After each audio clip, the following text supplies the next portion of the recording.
Okay. All right. I'm back. I need to pay my power bill. It's not me, I promise. I do pay my power bill. Actually, my power bill just paid today. Thank you very much. No, it's very windy here, and I think it just I live on a mountain. So, um sometimes when it gets very windy, my power flickers. So, I apologize again. We are not destined to get through I think some of this today. But I'm back. I'm back again. Yeah, I'm back again. So I apologize. Good thing everything reconnected real quick. Just give me just a minute here just to get um myself kind of set back up. Um, but yeah, we'll be good. We'll start. We still love you. How about that? I'm sure you guys do. All that matters is that my mom loves me. I don't care about you guys. All right. Um, we're good. Everything's back up. All right. We are going to start that story over again because we got that's not nice. Never said I was a nice person. All right. Now why is this not working now? Things are not working. Why is my chat box not working? Hold on.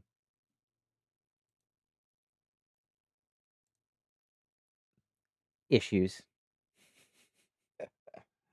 Oh, see if this works. 4K. Why? Why no worky? Oh, it was working fine before, right?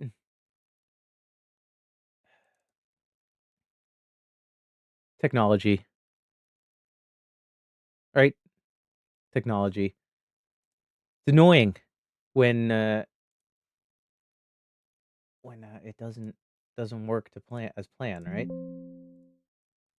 Let's try this. Let me see if I can fix this.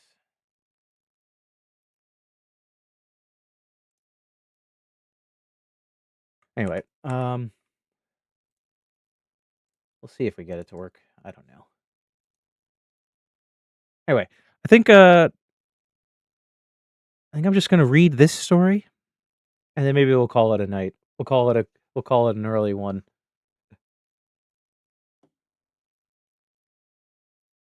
because stream makes me feel like this emote right now. My flaming chicken emote with the wind, and now this doesn't want to work. Jerk. That's not how that works. What is happening? All right. For some reason it doesn't want to connect my chat box now. It's whatever. It's what it is, right? It is what it is. Stupid. Yeah. This is fine. I love it. It's so good. All right. We're gonna start this story over again. I don't know. Maybe we'll do more. We'll see. We'll see what happens. That's annoying me now that my chat box isn't working. We were this close to summoning you. I almost just went in to itch my eye. Yeah. Yeah, this wind or wind as some call it, if you've only ever seen it written down, um, is getting annoying now. It's the, like, 3rd time now. But hopefully I don't know, we'll see what happens. But this is gonna bother me. Stupid chat box. Why are you not working? Hold on. Whatever. Whatever. All right. We're gonna start over. We're gonna start this story over. This is The Fall of the House of Usher by Edgar Allan Poe. Again, starting over.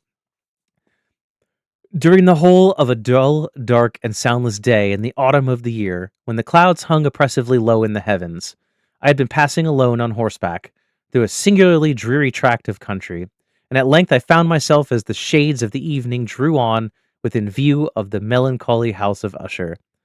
I now know how it was, but with the first glimpse of the building, a sense of insufferable gloom pervaded my spirit.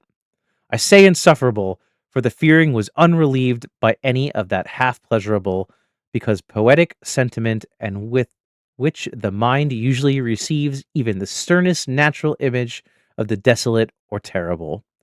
I looked upon the scene before me, upon the mere house, and the simple landscape features of the domain, upon the bleak walls, upon the vacant eye like windows, upon a few rank sedges, and upon a few white trunks of decayed trees, with an utter depression of soul which I can compare to no earthly sensation more properly than to that than to the after dream of the reveler upon opium, the bitter lapse into everyday life, the hideous dropping off of the veil.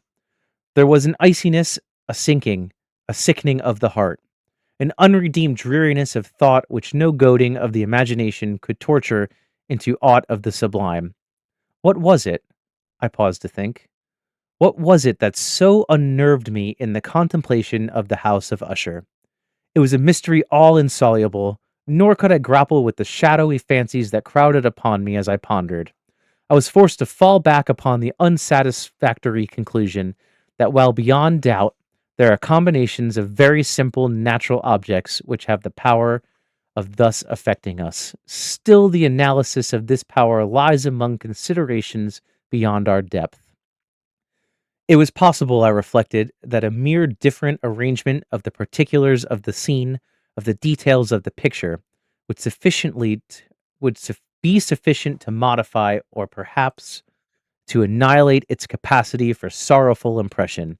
And acting upon this idea, I reined my horse to the precipitous brink of a black and lurid tarn that lay in an unruffled lustre by the dwelling and gazed down, but with a shudder even more thrilling than before, upon the remodeled and inverted images of the gray sedge and the ghastly tree stems and the vacant and eye like windows. Nevertheless, in this mansion of gloom, I now propose to myself a sojourn of some weeks. Its proprietor, Roderick Usher, had been one of my boon companions in boyhood, but many years had elapsed since our last meeting. A letter, however, had lately reached me in a distant part of the country, a letter from him, which which in its widely importunate nature had admittedly of no other than a personal reply. The MS gave evidence of nervous agitation. The writer spoke of acute bodily illness, of a mental disorder which oppressed him, and in an earnest desire to see me as his best and indeed his only personal friend, with a view of attempting, by the cheerfulness of my society, some alleviation of his malady. It was the manner in which all this and much more was said. It is the apparent heart that went into his request, which allowed me no room for hesitation, and I accordingly obeyed forthwith what I still considered a very singular summons. Although as boys we had been even intimate associates, yet I really knew little of my friend. His reserve had been always excessive and habitual. I was aware, however, that his very ancient family had been noted time out of mind for a peculiar sensibility of temperament displaying itself through long ages in many works of exalted art and manifested of late in repeated deeds of munificent yet unobtrusive charity, as well as in passionate devotion to the intricacies, perhaps even more than to the orthodox and easily recognizable beauties of musical science.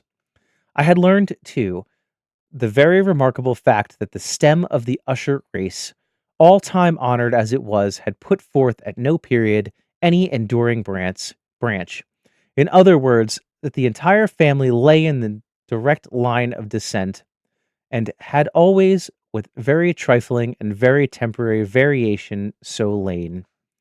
It was this deficiency I considered while running over in thought the perfect keeping of the character of the premise with the accredited character of the people, and while speculating upon the possible influence for which the one in the long lapse of centuries might have exercised upon the other, it was this deficiency perhaps of collateral issue and the consequent undeviating transmission from sire to son of the patrimony with the name which had at length so identified the two as to merge the original title of the estate in the quaint and equivocal appellation of the House of Usher, an appellation which seemed to include in the minds of peasantry who used it both the family and the family mansion.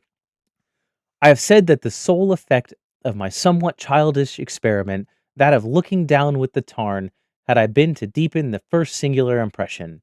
There can be no doubt that the consequence of the rapid increase of my superstition, for why should I not term it, served mainly to accelerate the increase itself. Such I have long known is the paradoxical law of all sentiments having terror on a as a basis. And it might have been for this reason only that when I again uplifted my eyes to the house itself, from its image in the pool, there grew in my mind a fancy so ridiculous, indeed, that I but mention it to show the vivid force of the sensations which oppressed me. I had so worked upon my imagination as really to believe that about the whole mansion and domain there hung an atmosphere peculiar to themselves and their vicinity, an atmosphere which had no affinity with the air of heaven, but which had reeked up from the decayed trees, and the grayed wall, and the silent tarn, a pestilent and mystic vapor, dull, sluggish, faintly discernible, and leaden hued. Shaking off from my spirit what must have been a dream, I scanned more narrowly the real aspect of the building. Its principal feature seemed to be that of an excessive antiquity. The discoloration of ages had been great. Oh, I lost my place. Shit. The discoloration of ages had been great. Minute fungi overspread the whole exterior, hanging in a fine tangled web work from the eaves. Yet all this was apart from extraordinary dilapidation.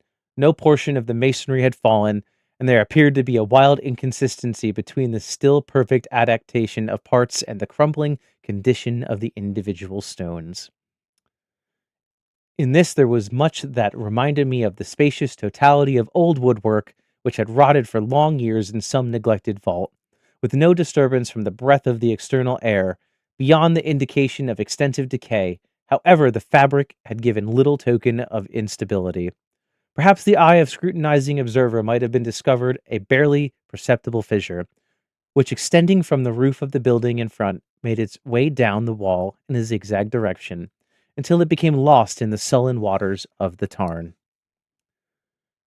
Noticing these things, I rode over a short causeway to the house. A servant in waiting took my horse, and I entered the Gothic archway of the hall. A valet of stealthy step thence conducted me in silence through many dark and intricate passages in my progress to the studio of his master. Much that I encountered on the way of contributed, I now I know how not to heighten the vague sentiments of which I have already spoken. While the objects around me, while the carvings of the ceilings, the somber tapestries of the walls, even the ebon blackness of the floors, and the phantasmagoric armorial trophies which rattled as I strode, were but matters to which, or to such as which, I had been accustomed from my infancy. While I hesitated not to acknowledge how familiar was all this, I still wondered how to find how unfamiliar were the fancies which ordinary images were stirring up. On one of the staircases, I met the physician of the family. His countenance, I thought, wore a mingled expression of low cunning and perplexity. He accosted me with trepidation and passed on. The valet now threw open a door and ushered me into the presence of his master. The room in which I found was very large and lofty. The windows were long, narrow, and pointed, and at so vast a distance from the black oaken floor as to be altogether inaccessible from within. Feeble gleams of encrimsoned light made their way through the trellised panes, and served to render sufficiently distinct more prominent objects around. The eye, however, struggled to vain to reach the remote the remoter angles of the chamber, or the recesses of the vaulted and fretted ceiling. Dark draperies hung upon the walls. The general furniture was profuse, comfortless, antique, and tattered. Many books and musical instruments lay scattered about, but failed to give any vitality to the scene. I felt that I breathed an atmosphere of sorrow, an air of stern, deep and irredeemable gloom hung over and pervaded all. Upon my entrance, Usher arose from a sofa on which he had been lying at full length and greeted me with a vivacious warmth. Oh no. Hang tight, guys! Yeah, spooky stories, hang tight. Where was I? I gotta start over at this paragraph. Upon my entrance, Usher arose from a sofa on which he had been lying at full length and greeted me from a vivacious warmth which had much in it. I at first thought of an overdose cordially at the constrained effort of the anew man of the world. At glance, however, at his countenance convinced me of his perfect sincerity. We sat down, and for some moments, while he spoke not, I gazed upon him with a feeling of half a pity, half of awe. Surely, man had never been so terribly altered in so brief a period as had Roderick Usher. It was with this difficulty that I could bring myself to admit the identity of the Juan, being before me with the companion of my early boyhood. Yet the character of his face had been at all times remarkable. Monkey, can you inform them to what we're doing? A cadaverous of complexion, an eye large, liquid, and luminous beyond comparison, lips somewhat thin and very pallid, but a surpassingly beautiful curve. A nose of a delicate Hebrew model, but with a breadth of nostril unusual and similar formations, a finely molded chin speaking in its weight and of prominence, a want of moral energy, hair of a more than web-like softness and tenuity. These features, with an inordinate expanse above the regions of the temple, made up altogether a countenance not easily be forgotten. And now, in the mere exaggeration of the prevailing character of these features, and of the expression they were wont to convey, lay so much of change that I doubted to whom I spoke.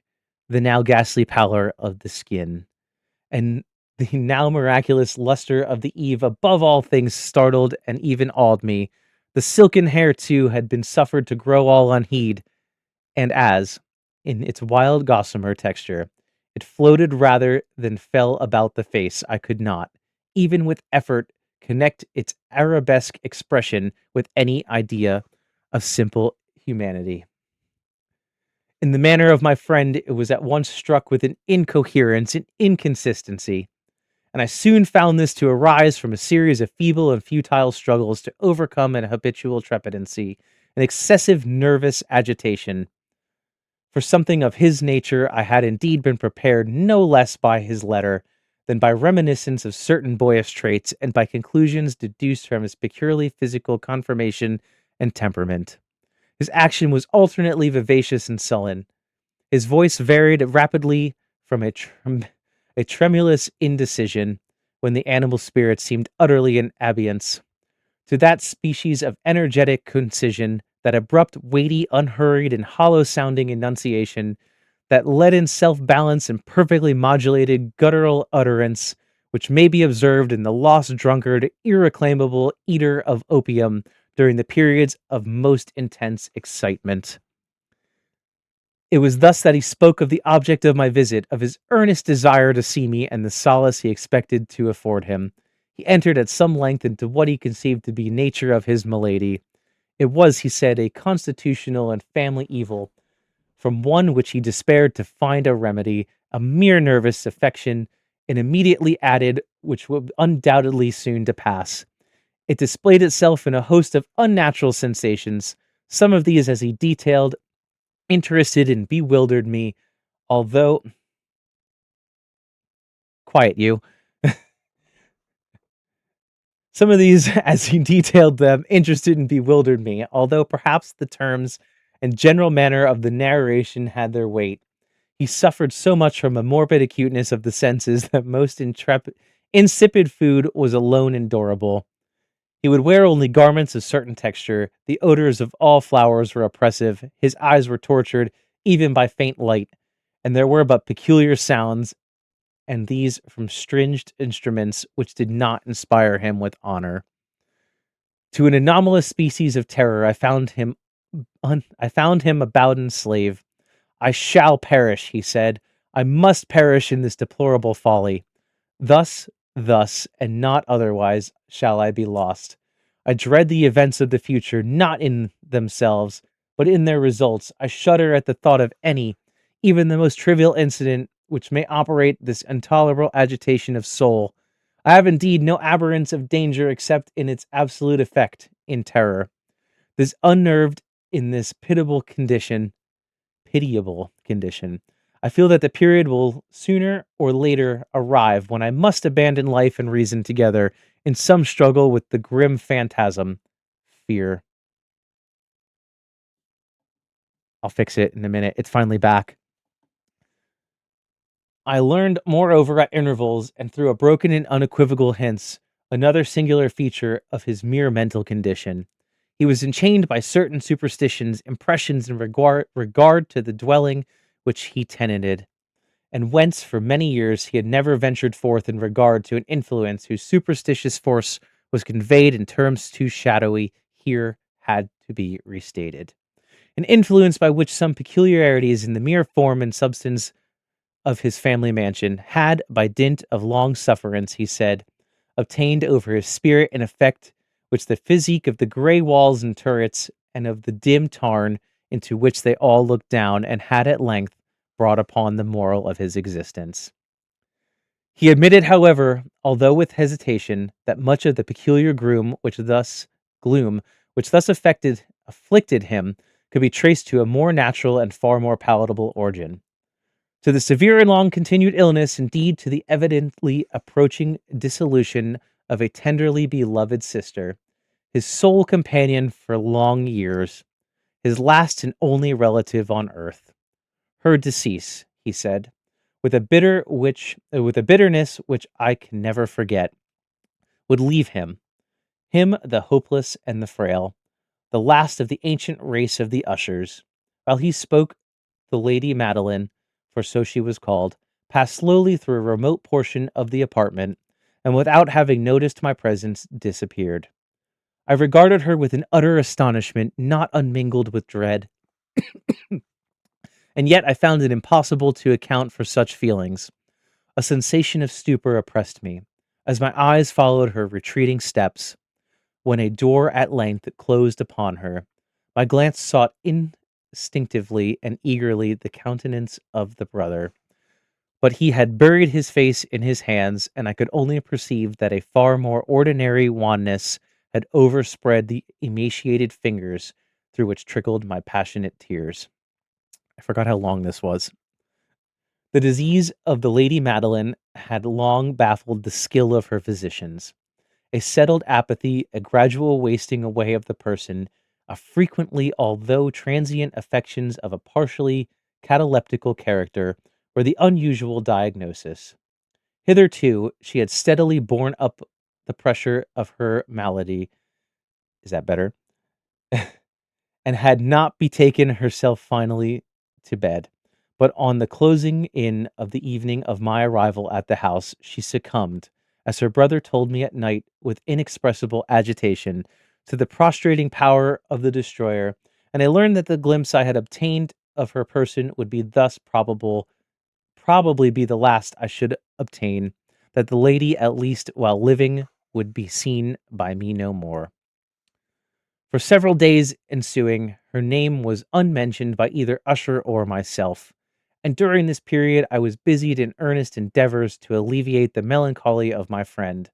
We painted and read together, or I listened, as if in a dream, to the wild improvisations of his speaking guitar. And thus, as a closer and still intimacy admitted me more unreservedly into the recesses of his spirit, the more bitterly did I perceive the futility of all attempt at cheering a mind from which darkness, as if an inherent positive quality, poured forth upon all objects of the moral and physical universe in one uneasing radiation of gloom.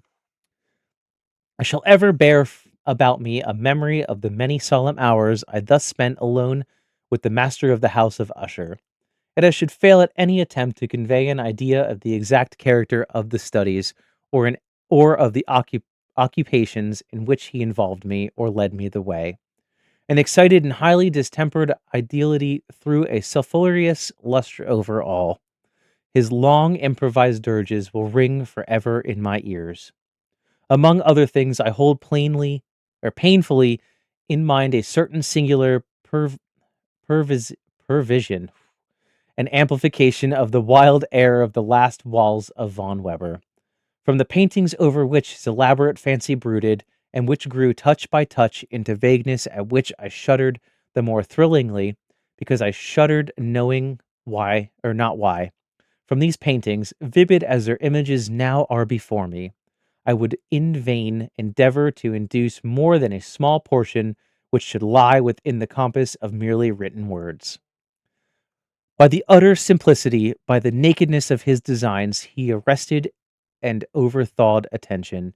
If ever moral painted an idea that mortal was Roderick Usher, for me at least, in the circumstances then surrounded me. There arose out of the pure abstractions which the hypochondriac contrived to throw upon his canvas an intensity of intolerable awe, no shadow of which felt I ever in the contemplation of the certainly growing yet too concrete reveries of Fuseli. One of the phantasmagoric conceptions of my friend, partaking not so rigidly of the spirit of abstraction, may be shadowed forth. Although feebly in words, a small picture presented the interior of an immensely long and rectangular vaulted tunnel with low walls, smooth, white, and without interruption or device. Certain accessory points of the design served well to convey the idea that this excavation lay at an exceeding depth below the surface of the earth. No outlet was observed in any portion of its vast extent, and no torch or other artificial source of light was discernible.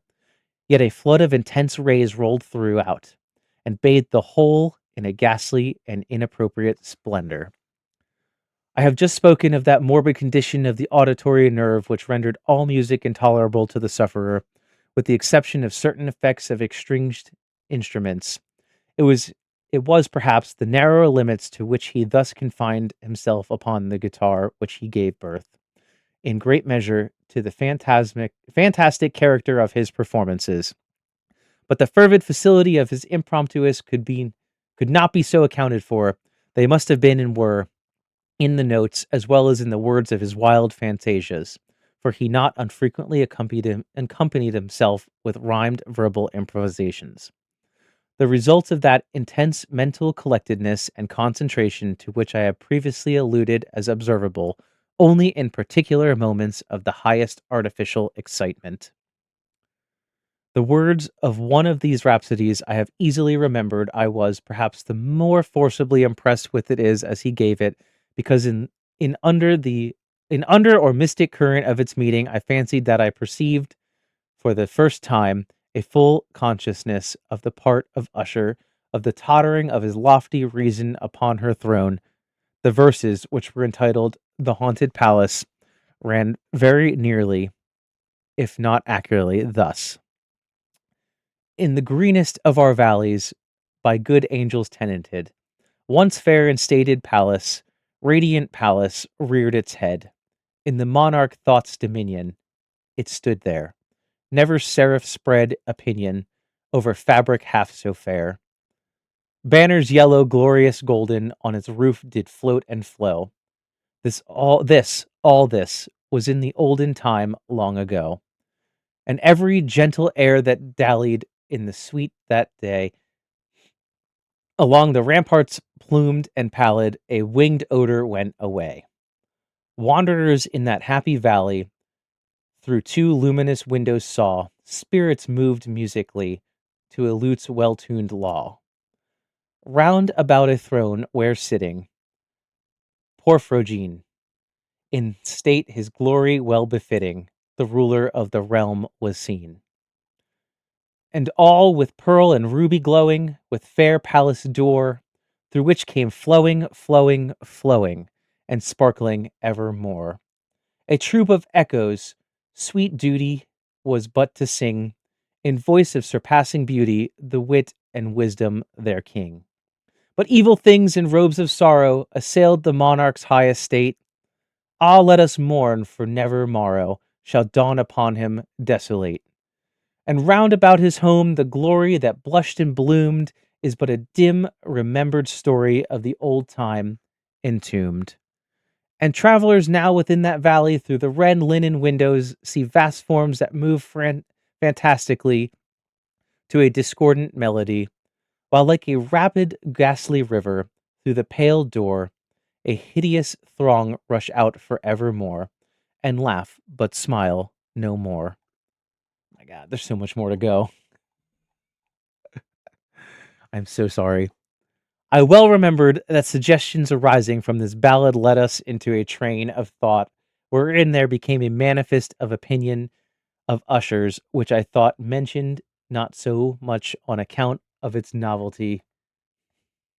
For other men have thought thus, on an account of the pertinacity with which he maintained it. This opinion, in its general form, was that of sentience of all vegetable things. But in his disordered fancy, the idea had assumed a more daring character and trespassed, under certain conditions, upon the kingdom of inorganization. I lacked words to express the full extent or the earnest abandon of his persuasion. The belief, however, was connected, as I have previously hinted, with the gray stones of the home of his forefathers. The conditions of the sentience had been here, he imagined, fulfilled in the method of collocation of these stones, in the order of their arrangement, as well in that of the many fungi which overspread them, and the decayed trees which stood around, above all, in the long undisturbed endurance of this arrangement, and in its red, reduplication, in the still waters of the tarn, its evidence, the evidence of the sentience, which was to be seen, he said, and I stared as he spoke, in the gradual yet certain condensation of an atmosphere of their own about the waters and the walls. The result was discoverable, he added, in that silent yet improportionate and terrible influence which for centuries had molded the destinies of his family, and which made him what I now saw him, what he was. Such opinions need no comment, and I will make none.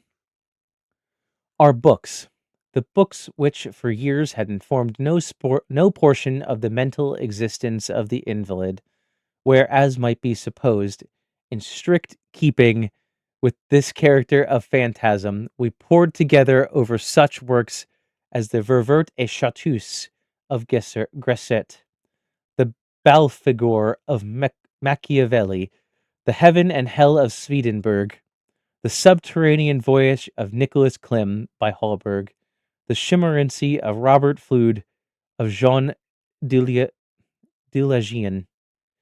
and De la Chambre. Rag, how are you? Where was I? The Journey into the Blue Distance of Tieck and the City of the Sun of Campanella. One favorite volume was a small octavo edition of the Directorum Inquisitorium by the Dominican Emmerich de Giron, and there were passages in Pompeius Mela and the old African satyrs and I can't pronounce that word. Whew, and Egyptians. I butchered that one. Over which Usher would sit dreaming for hours. His chief delight, however, was found in the perusal of exceedingly rare and curious book of Quarto Gothic, the manual of a forgotten church, the Vigile Moratorum Secundum Coram Ecclesiae Magunte. I could not help thinking of the wild rituals of his work and of his probable influence upon the hypochondriac when, one evening, having informed me abruptly that the Lady Madeline was no more, he stated his intention of preserving her corpse for a fortnight previously to its final interment. In one of the numerous vaults within the main walls of the building, the worldly reason, however, assigned for this singular proceeding was one of which I did not feel at liberty to dispute. The brother had been led to his resolution, so he told me, by consideration of the unusual character of the malady of the deceased, of certain obtrusive and eager inquiries on the part of her medical men, and of the remote and exposed situation of the burial ground of the family.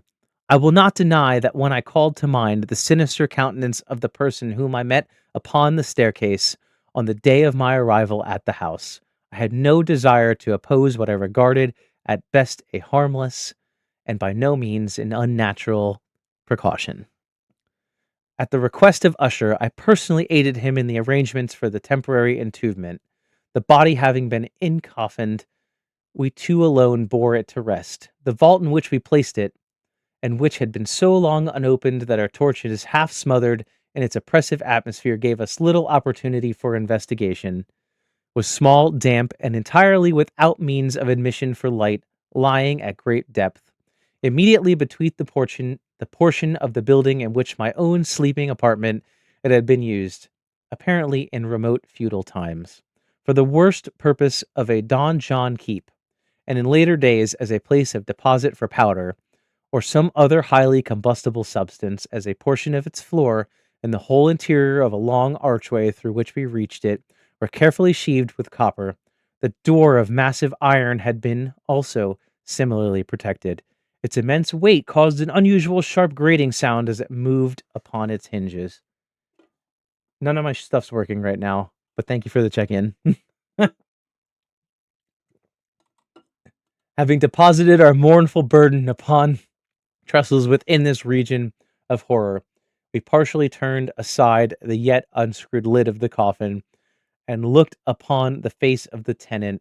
A striking similitude between the brother and sister now first arrested my attention, and Usher, divining perhaps my thoughts, murmured out some few words from which I learned that deceased and himself had been twins, and that sympathies of scarcely intelligible nature had always existed between them. Our glances, however, rested not only upon the dead, for which we could not regard her ungnawed. The disease which had thus entombed the lady in the maturity of youth had left, as usual in the maladies of a strict cataleptical character, the mockery of a faint blush upon the bosom and the face, and that suspiciously lingering smile upon the lip which is so terrible in depth. We replaced and screwed down the lid, and having secured the iron door, made our way with toll into the scarcely less glooming apartments of the upper portion of the house. And now, some days of bitter grief having elapsed, an unobservable change came over the features of the mental disorder of my friend. His ordinary manner had vanished. His ordinary occupations were neglected or forgotten. He roamed from chamber to chamber with hurried, unequal, and objectiveless step. The power of his countenance had assumed, if possible, a more ghastly hue, but the luminousness of his eye had utterly gone out. The once occasional huskiness of his tone was heard no more, and a tremulous quaver, as if of extreme terror, habitually characterized by his utterance. There were times, indeed, when I thought his unceasingly agitated mind was laboring with some oppressive secret to a divulge which he struggled for the necessary courage. At times again, I was obliged to resolve into all the mere inexplicable vagrancies of madness, for I beheld him gazing upon vacancy for long hours, in an attitude of the profoundest attention, as if listened to some imaginary sound. It was no wonder that his condition terrified, that it infected me. I felt creeping upon me, by slow yet certain degrees, the wild influences of his own fanatic, yes, impressive superstitions. It was especially upon retiring to bed late in the night of the 7th or 8th day after the placing of the Lady Madeline within the donjon that I experienced the full power of such feelings. Sleep came not near my couch, while the others waned and waned away. I struggled to reason off the nervousness which had dominion over me. I endeavored to believe that much, if not all, of what I felt was due to the bewildering influence of the gloomy furniture of the room, of the dark and tattered draperies, which, tortured into motion by the breath of a rising tempest, swayed fully to it and fro upon the walls, and rustled easelessly about the decorations of the bed. But my efforts were fruitless. An irrepressible tremor gradually pervaded my frame, and at length there sat my very heart, an incubus of utterly causeless alarm. Shaking off with a gasp and struggle, I uplifted myself upon the pillows and peeringly earnestly within the intense darkness of the chamber, hearkened. I know not why, except that the instinctive spirit prompted me to certain low and indefinite sounds which came through the pauses of the storm at long intervals. I knew not whence, overpowered by an intense sentiment of horror, unaccountable yet unendurable. I threw on my clothes with haste, for I felt that I should sleep no more during the night, and endeavored to arouse myself from the pitiable condition into which I had fallen by pacing rapidly to and fro through the apartment. I had taken but a few turns in this manner when a light step on an adjoining staircase arrested my attention, and presently recognized it as that of Usher. In an instant afterwards, he rapped with a gentle touch at my door and entered bearing a lamp. His countenance was, as usual, cadaverously wan, but moreover there was a species of mad hilarity in his eyes, an evidently restrained hysteria in his whole demeanor. His air appalled me, but anything was preferable to the solitude which I had so long endured, and I even welcomed his presence as a relief. "And have you not seen it?" he said abruptly, after having stared about him for some moments in silence. "Have you not seen it?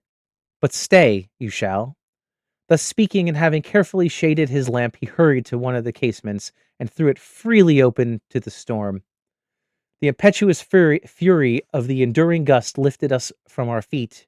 It was indeed a tempestuous yet sternly beautiful night, and one wildly singular in its terror and its beauty. A whirlwind had apparently collected its force in our vicinity, and there were frequent and violent alterations in the direction of the wind, and the exceedingly density of the clouds, which hung so low to press upon the turrets of the house, did not prevent our perceiving the lifelike velocity with which they flew careening from all points against each other, without passing away in the distance. I say that even their exceeding density did not prevent our perceiving this, yet we had no glimpse of the moon or stars, nor was there any flashing forth of the lighting. But the under surfaces of the huge masses of agitated vapor, as well as all terrestrial objects immediately around us, were glowing in the unnatural light of a faintly luminous and distinctive visible gaseous exhalation which hung about and enshrouded the mansion. "You must not, you shall not behold this," said I, shudderingly, to Usher, as I led him, with a gentle violence, from the window to a seat. "These appearances which bewilder you are a merely electrical phenomena, not uncommon. Or it may be that or it may be that they have ghastly origin in the rank of miasma of the tarn. Let us close this casement. The air is chilling and dangerous to your frame. Here is one of your favorite performances. I will read, and you shall listen. And so we will pass this terrible night together." The antique volume which I had taken up was the Mad Trist of Sir Lancelot Canning, but I had called it a favorite of Usher's more in sad jest than in earnest. For in truth, there is little in this uncouth and in unimaginative prolixity, for which I had an interest for the lofty and spiritual ideally of my friend.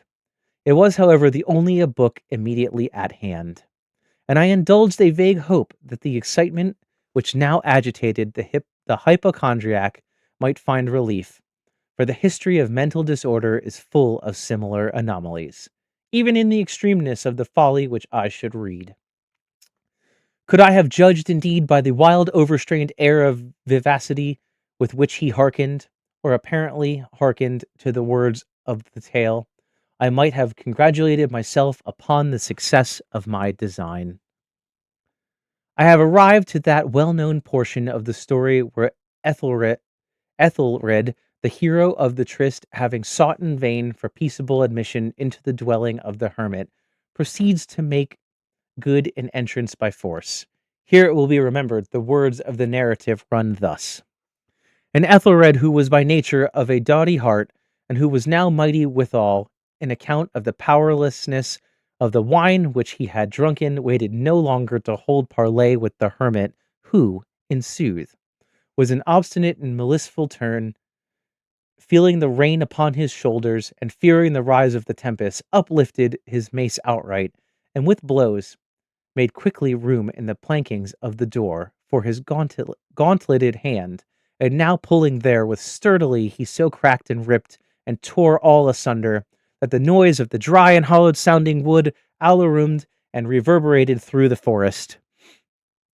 As the termination of this sentence I stated, and for a moment paused, for it appeared to me, although I at once concluded that my excited fancy had deceived me, it appeared to me, for some very remote portion of the mansion, there came indistinctly to my ears what might have been, in its exact similarity of character, the echo, but a stifled and dull one certainly, of that very cracking and ripping sound which Sir Launcelot had so particularly described. It was beyond doubt the coincidence alone which had arrested my attention, for amid the rattling of the sashes of the casements and the ordinary commingled noises of the still increasing storm, the sound in itself had nothing, surely, which should have interested or disturbed me. I continued the story. But the good champion Ethelred now entered within the door, was sore and enraged and amazed to perceive no signal of the maliceful hermit, but in the stead thereof a dragon of a scaly and prodigious demeanor, and of a fiery tongue, which sate in guard before a palace of gold with a floor of silver, and upon the wall there hung a shield of shining brass with his legend enwritten. Who entereth herein? A conquered hath been. Who slayeth the dragon? The shield shall win. And Ethelred uplifted his mace and strung upon the head of the dragon, which fell before him, and gave up his pesty breath with a shriek so horrid and harsh, and withal so piercing, that Ethelred had feigned to close his ears with his hands against the dreadful noise of it, the like whereof was never before heard.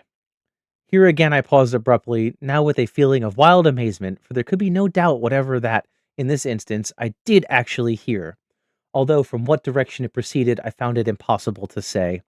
A low and apparently distant but harsh, protracted, and most unusual screaming or grating sound, the exact counterpart of what my fancy had already conjured up from the dragon's unnatural shriek as described by the romancer.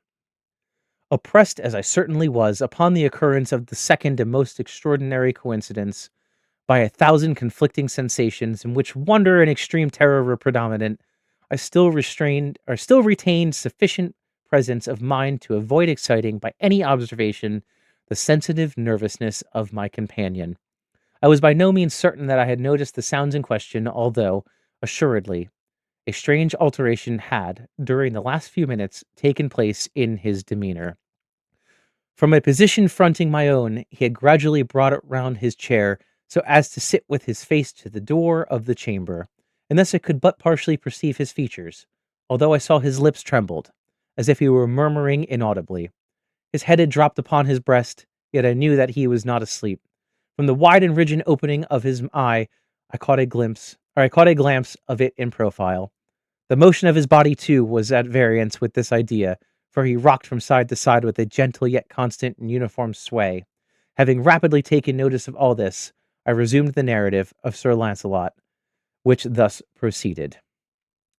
And now the champion, having escaped from the terrible fury of the dragon, bethinking himself of the brazen shield, and of the breaking up of the enchantment for which it was upon, removed the carcass out from the way before him, and approached valorously over the silver pavement of the castle to where the shield was upon the wall, which in sooth tarried not for his full coming, but fell down at his feet upon the silver floor with a mighty and great terrible ringing sound.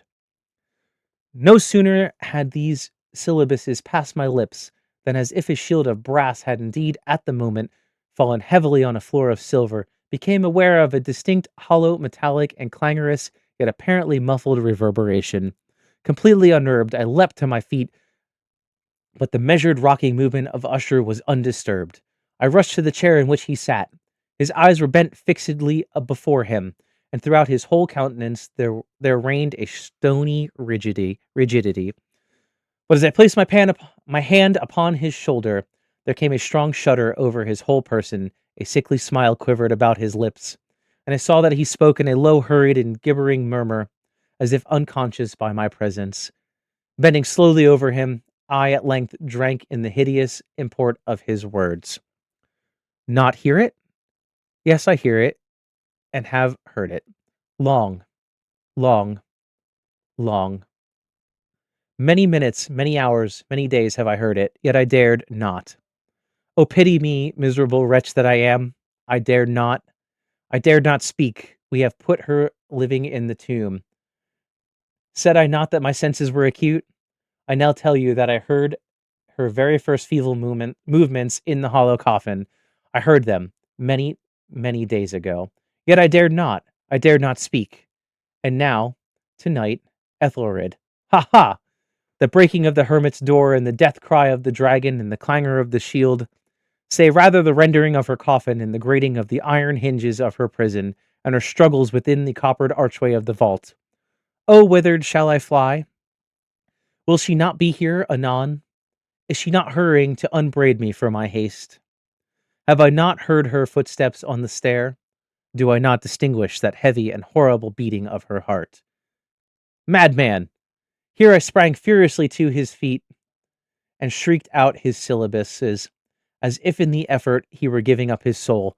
Madman! I tell you that she now stands without the door. As if in the superhuman energy of his utterance there had been found the potency of a spell. The huge antique panels to which the speaker pointed threw slowly back upon the instant, ponderous and ebony jaws. It was the work of the rushing gust, and then, without those doors, there did stand the lofty and shrouded figure of the Lady Madeline of Usher. There was blood upon her white robes, and the evidence of some bitter struggle upon every portion of her emaciated frame. For a moment she remained trembling, and reeling to and fro upon the threshold. Then, with a low moaning cry, fell heavily forward upon the person of her brother, and in her violent and now final death agonies bore him to the floor a corpse, and a victim to the terrors he had anticipated. From that chamber and from that mansion I fled aghast. The storm was still abroad in all its wrath, and I found myself crossing the old causeway. Suddenly there shot along the path a wild light, and I turned to see whence a gleam so unusual could have issued, for the vast house and its shadows were alone behind me. The radiance was that of the full setting and blood-red moon, which now shone vividly through the once barely discernible fissure of which I had before spoken as extending from the roof of the building in a zigzag direction to the base. While I gazed, this fissure rapidly widened. There came a fierce breath of the whirlwind. The entire the entire orb of the satellite burst at once upon my sight. My brain reeled as I saw the mighty walls rushing asunder. There was a long, tumultuous shouting sound like the voice of 1,000 waters, and the deep and dank tarn at my feet closed sullenly and silently over the fragments of the house of Usher. Thank you. That was a mouthful. That was a real mouthful. Batwing flaps and claps of approval. Thank you so much. I appreciate it. And thank you, Monkey, for pointing this out. I don't know why it came back all weird. Like, after we lost power, like, stuff got messed up. My alerts aren't even working. So I don't know who's still here. If you are, welcome. Tort, if you're still here, thank you so much for the raid. You left. I'm scrolling back. I'm reading. You left the medieval lambs of Paxday to hear scary tales. Oh, I love it. Thank you so much for the raid. I appreciate it. If anybody is still here from Tort's raid, thank you so much for hanging in. Rag, if you're still here, thank you so much. Thank you so much for dropping by. We have to. I always forget to do this, so we have to go to the raid wall. We were so in depth in that short story in that story that I didn't want to do it right then and there. We're gonna go to the raid wall, and Tort is gonna get another number. To the wall. To the wall. I need to find him. Let's see. But Reg, how are you? Since you are still here. There he is. Found it. Let's see. He gets a 1. Or a 2, actually. Look at that, I fixed it. Alright. This is the raid wall. For anybody that's new, we have a raid wall. You raid me, your name gets up on the wall. If you do it more than once, you get a wonderful number after your name. So anybody that is new and wants to check out some really cool streamers, here's a nice list of them. Write them down, check them out. They're all awesome people. Every single one of them. But how's everybody else doing? Anybody that's come in, how is your Halloween going? Is anybody doing anything exciting? I'm scrolling back and reading what Monkey was saying about me. Monkey, also thank you for letting the Raiders know what we were reading. I appreciate it.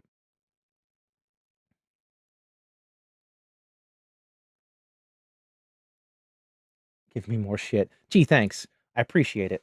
But yeah, I'm a skeleton today. I hope everybody enjoyed Torch stream if you came from there.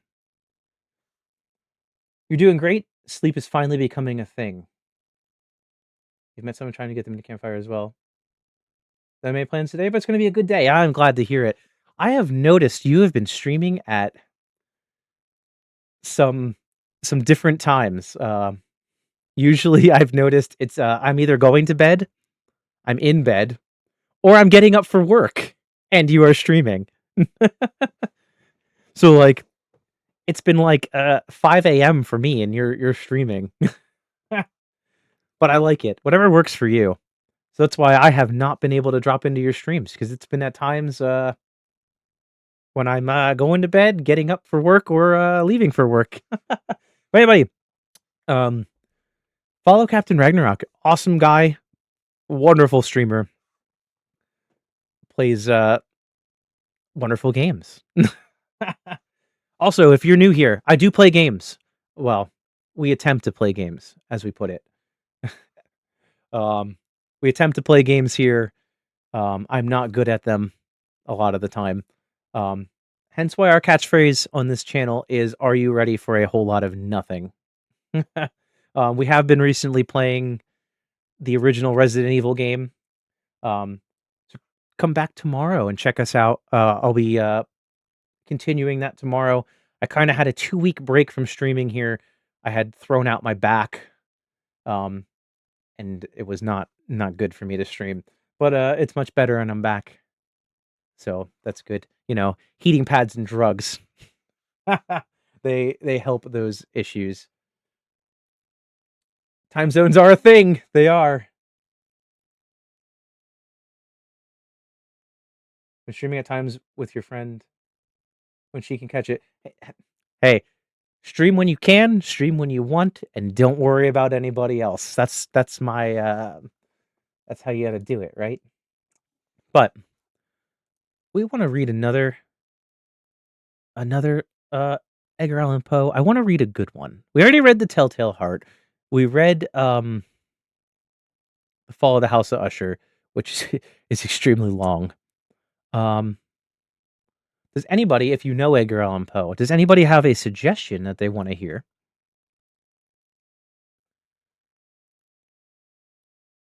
That was great. Bull, I bet you like zoned out.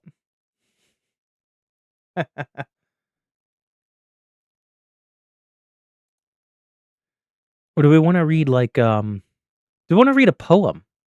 A Poe poem. Do we want to read actually, how about The Raven? That's a good one. I hear the wind outside. I apologize to anybody that's coming in. I have been disconnected twice already tonight from the wind here. So if it happens, just hang tight. The black cat. We can do the black cat. Where is it? That's the story, correct? Yeah. Let me. All right. It's not as long as the as the as the Fall of the House of Usher. The Pit and the Pendulum. Ooh, I kinda would prefer that over the Black Cat. Where is it? Here it is. That's a good one. That's a long one though too. Alright. Grab your popcorn. You have a yes, Edgar Allan Poe. Yeah, Reg, all I'm doing today for stream is I'm just reading some, spooky stories, some Edgar Allan Poe. Um, that's all we're doing. We're hanging out on this Halloween.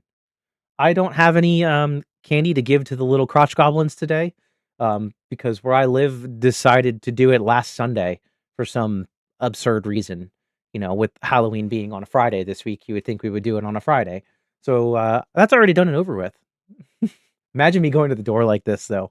This is a onesie, so it's not just a top. Just so everyone's aware, it is a full-on onesie. And I wore this at work today. 'Cause I work in a high school most of the time I'm in a high school. I literally wore this to work today. This is how I was at work. With all the crotch goblins. That is weird, right? That we did, trick or treating last Sunday.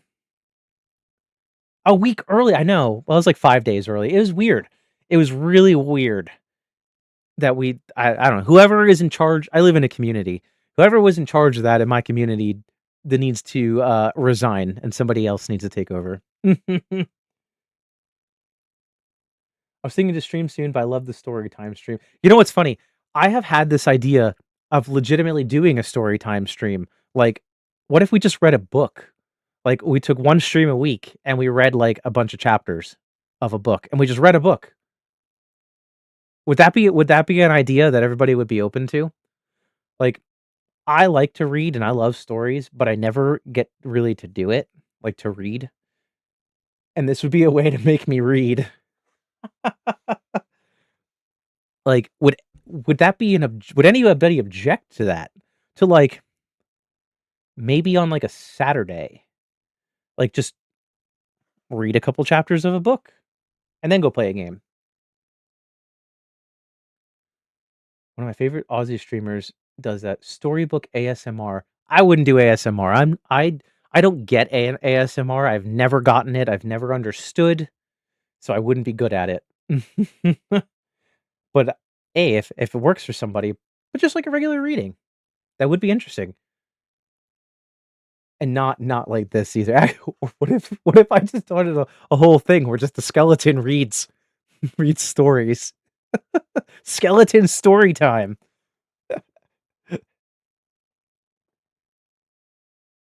They call it ASMR, but just reading. Okay. Yeah, I don't think I could do it like this. Even though my throat my throat is getting sore from all the reading. It's been like 2 hours. Stories with Skelly. Where's my pen? I got it. That is such a great, I'm using an envelope to write this on. An envelope which ironically has a check from Twitch in it that I have to cash. I'm just using it to write down my ideas. Um, that is a good idea, Monkey. I like that. I like that, stories with Skelly. Oh, that's a great idea. I like it. I like it. Sold. She has a soft voice and is British that transplanted to Australia. So soft spoken that the accent works for ASMR. See, here's the thing though. To our friends in Europe and Australia and like New Zealand and everywhere that's not the United States, I have the accent. I'm the one with the accent. So maybe it would work because we do get a lot of people in here. A lot of our friends are all from the UK. Speaking of all of them, where are they? Where are they tonight? I got a bone to pick with them. Where are our mods? Actually, none of them have been streaming either, recently, if anybody hasn't noticed. One has been sick, um, with some health issues, and the other one has started a new job, and has been working hard. They're hiding, Donna. They are hiding. They're hiding from me. Donna, how are you? And me, I've actually, like I said before, I've had some issues with my back being out the last 2 weeks. Don't recommend. Not fun. 10 out of 10. I don't recommend it. It makes doing everything harder. Madonna, welcome in. We are reading right now, Edgar Allan Poe. We're reading some Edgar Allan Poe, and it was just suggested that we do The Pit and the Pendulum. I am doing well. I'm doing much better. I'm doing well now. Yeah, I haven't streamed in 2 weeks. It's been 2 weeks today. Because I threw my back out. So, and then on top of it, I was just exhausted from my day job. So that's that. But we're back. I'm back. But I need to before we get into no, it's just you. I just hate you. That's all. Actually, um I am feeling better. I really am. But I need to figure out why my alerts didn't work. That wasn't cool. Give me 1 second. I need to send a test alert here. Just not the first streamer I watched who's told me that today. You probably get told that every day. Um, let's see if this works. Because once when I lost power, like stuff was not obviously the chat box over there stopped working, but came back, and then my alerts weren't working. So hold on. 4K. Or why? Why no worky? Starting to question life decisions. Why is this not working? Weird. Is weird. Hold on.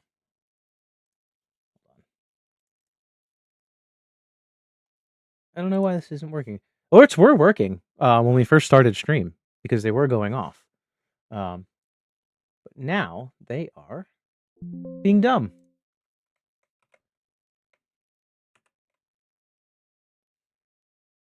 Yeah, that's actually what I'm doing right at the second. Um, putting it back in.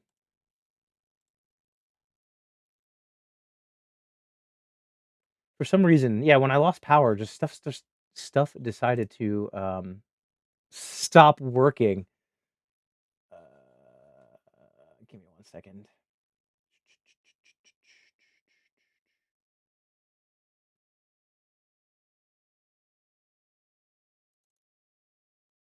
That's not what I want. Hold on. Is this one gonna work? None of them are working. Wow. It's okay. I power. So yeah. So I don't know. Well, it's okay. It's okay. We're fine. Maybe we don't actually need them. While I'm reading. It's okay though. We're fine. We'll go without them today. But I don't know why none of them are working. They were, and then the power decided to put an end to it. I tried. I'm not gonna mess with it right now. But I need to use the little skeletons room. And then I'll be right back. And we will read The Pit and the Pendulum when I get back, I promise. So give me a couple minutes. Hang tight.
All right, I'm back.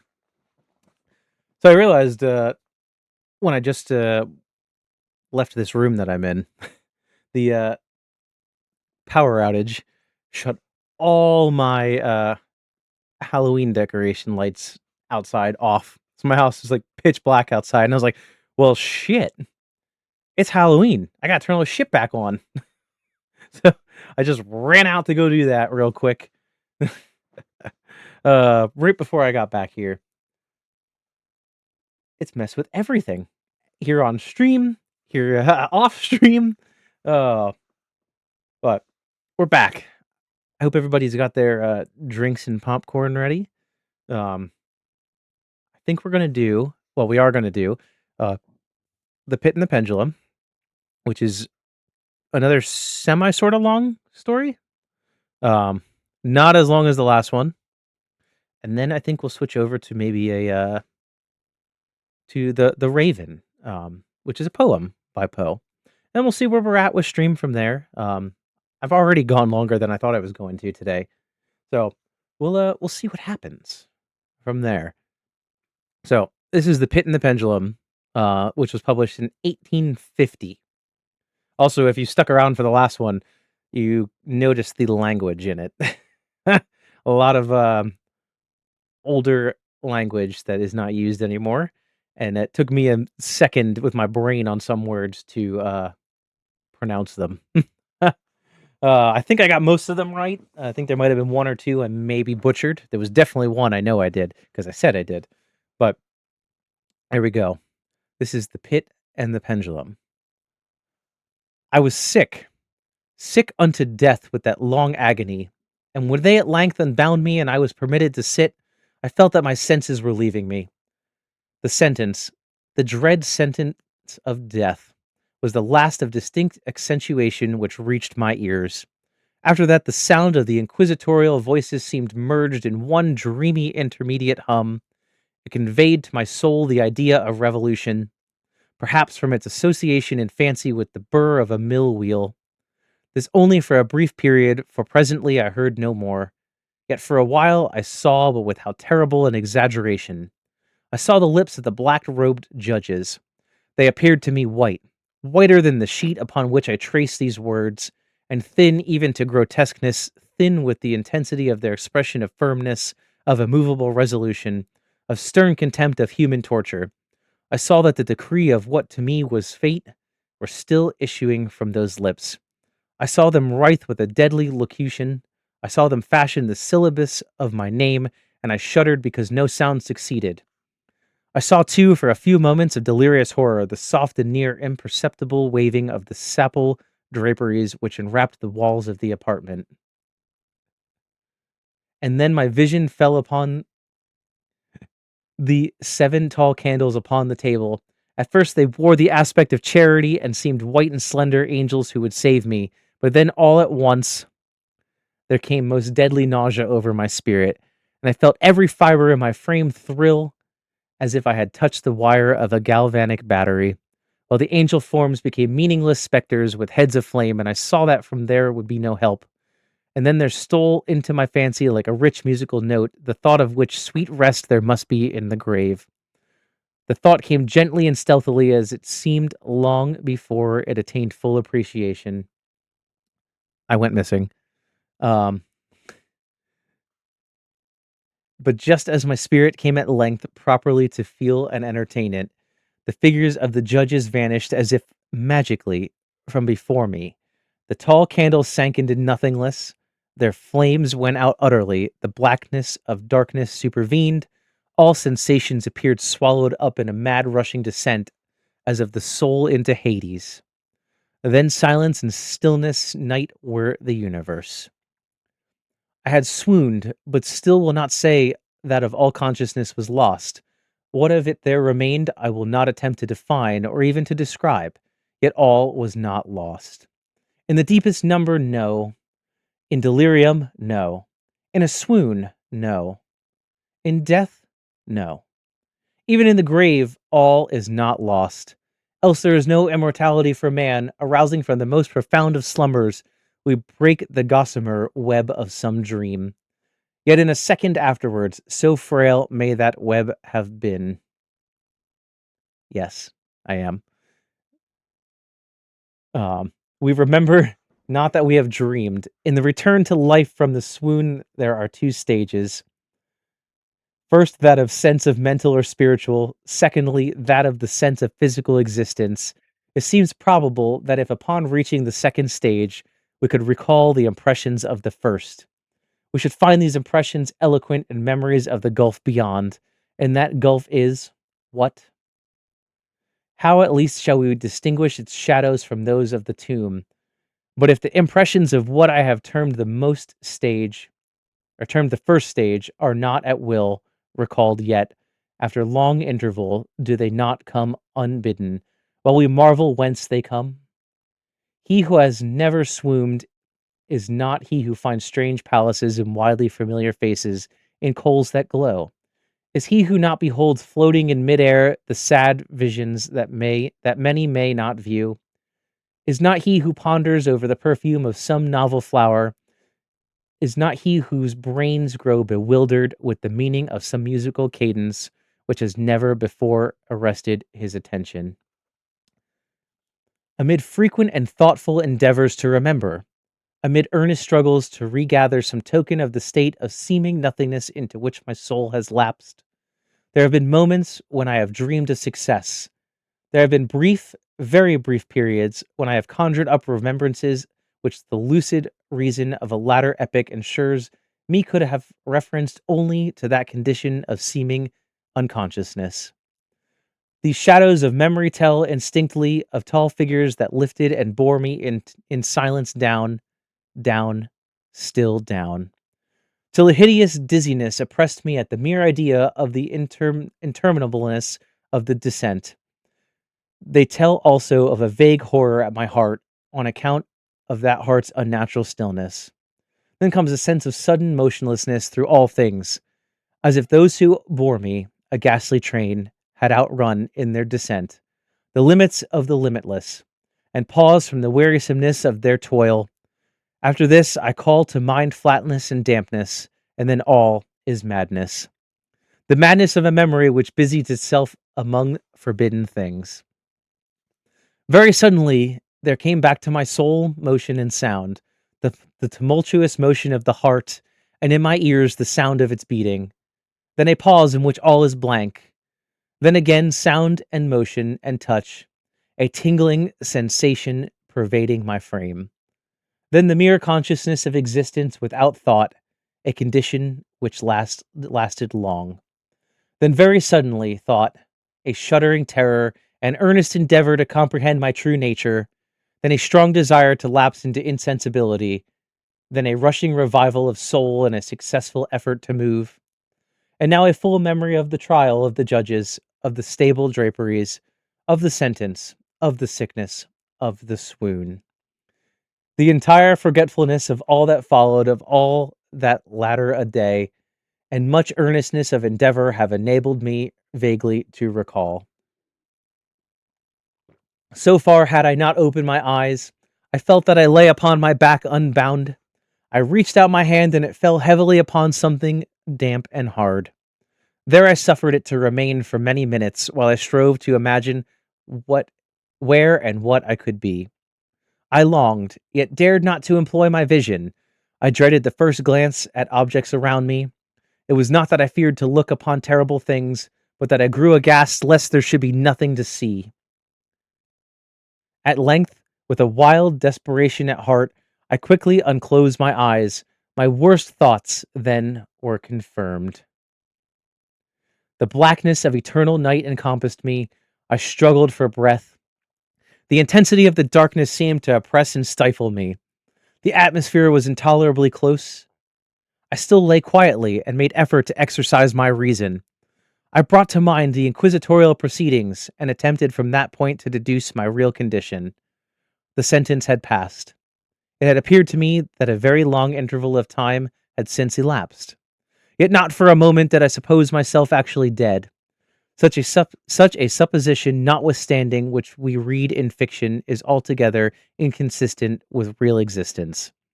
But where and in what state was I?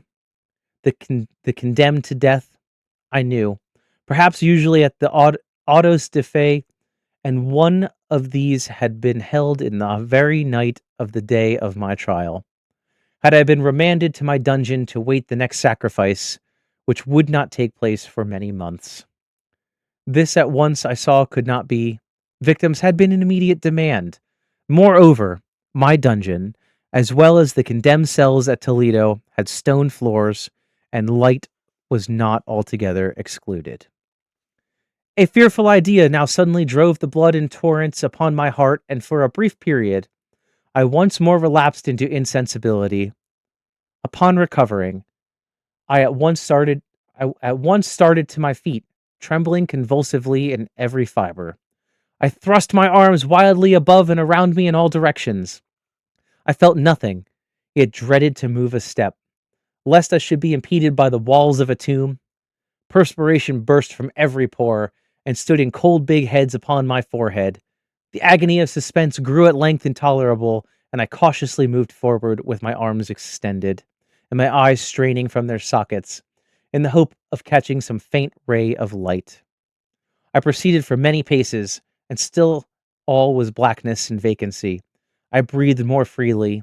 It seemed evident that mine was not, at least, the most hideous of fates.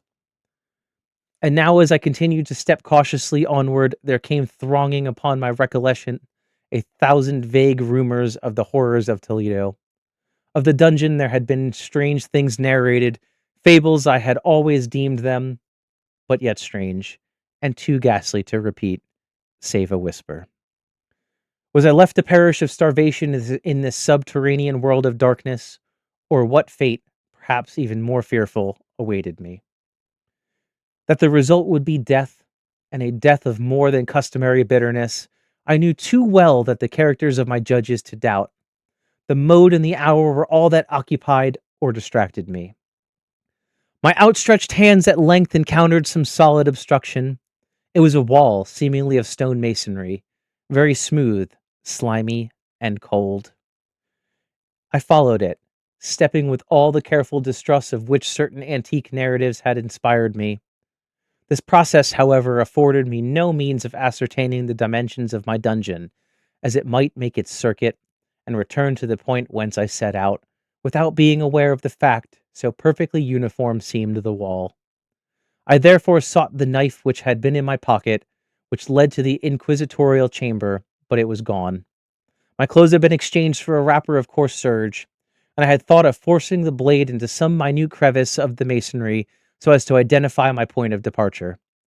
The difficulty none the less was but trivial, although in the disorder of my fancy it seemed at first insuperable.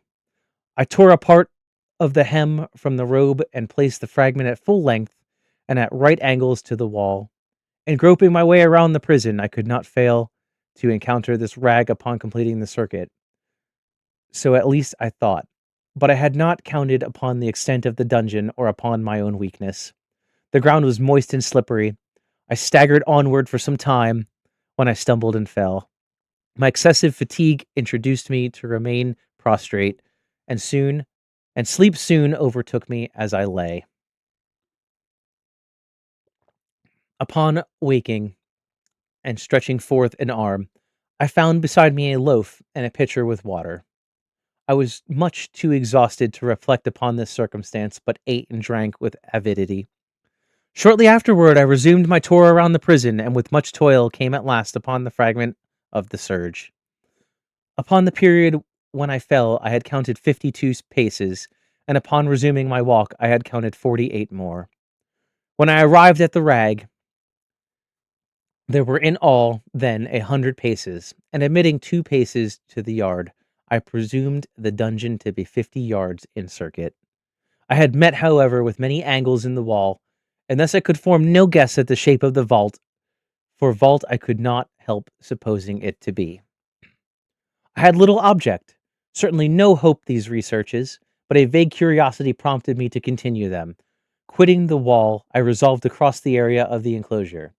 At first I proceeded with extreme caution, for the floor, although seemingly of solid material, was treacherous with slime. At length, however, I took courage and did not hesitate to step firmly, endeavoring to cross in as direct a line as possible. I advanced some 10 or 12 paces in this manner, when the remnant of the torn hem of my robe became entangled between my legs. I stepped on it and fell violently on my face. In the confusion attending my fall, I did not immediately apprehend a somewhat startling circumstance, which yet, and a few seconds afterward, and while I still lay prostrate, arrested my attention. It was this: my chin rested upon the floor of the prison, but my lips and the upper portion of my head, although seemingly at a less elevation than the chin, touched nothing. At the same time, my forehead seemed bathed in a clammy vapor, and the peculiar smell of decayed fungus arose to my nostrils. I put forward my arm and shuddered to find that I had fallen on the very brink of a circular pit, whose extent, of course, I had no means of ascertaining at the moment. Groping about the masonry just below the margin, I succeeded in dislodging a small fragment and let it fall into the abyss. For many seconds I hearkened to its reverberations as it dashed against the sides of the chasm in its descent. At the length there was a sullen plunge into the water, succeeded by a loud echo. At the same moment there was a sound resembling the quick opening and as rapid closing of a door overhead, whilst a faint gleam of light flashed suddenly through the gloom and suddenly faded away. I saw clearly the doom which had been prepared for me, and congratulated myself upon the timely accident by which I had escaped. Another step before my fall, and the world has seen me no more. And the death just avoided was one of very character which I had regarded as fabulous and frivolous in the tales respecting the Inquisition. To the victims of its tyranny, there was the choice of death, with its direst physical agonies, or death with its most hideous moral horrors.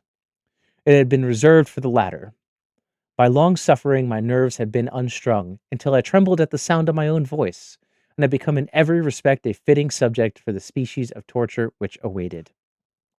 Shaking in every limb, I groped my way back to the wall, resolving there to perish rather than risk the terrors of the wells, of which my imagination now pictured many various positions about the dungeon. In other conditions of mind, I might have had courage to end my misery at once by plunging into one of these abysses, but now I was the veriest of cowards. Neither could I forget what I had read of these pits, that the sudden extinction of life formed no part of their most horrible plan. Agitation of the spirit kept me awake for many long hours, but at length I again slumbered. Upon arousing, I found by my side, as before, a loaf and a pitcher of water. A burning thirst consumed me, and I emptied the vessel at a draught. It must have been drugged, for scarcely had I drunk before I became irresistibly drowsy. A deep sleep fell upon me, and I slept like that of death. How long it lasted, of course, I know not. But when, once again, I unclosed my eyes, the objects around me were visible. By a wild sulphurous lustre, the origin of which I could not at first determine, I was enabled to see the extent of aspect of the prison. In its size I had greatly mistaken. The whole circuit of its walls did not exceed 25 yards. For some minutes this fact occasioned me a world of vain indeed. For what could be of less importance under the terrible circumstances which environed me than the mere dimensions of my dungeon? But my soul took a wild interest in trifles as I busied myself in the endeavors to account for the terror I had committed at any measurement. The trust the truth at length flashed upon me, and my first attempt at exploration I had counted 52 paces, up to the period when I fell. I must have been within a pace or two of the fragment of serge. In fact, I had nearly performed the circuit of the vault. I then slept, and upon awakening I must have returned upon my steps, thus supposing the circuit clearly double what it actually was. My confusion of mind prevented me from observing that I had begun my tour with the wall to the left and ended it with the wall to the right.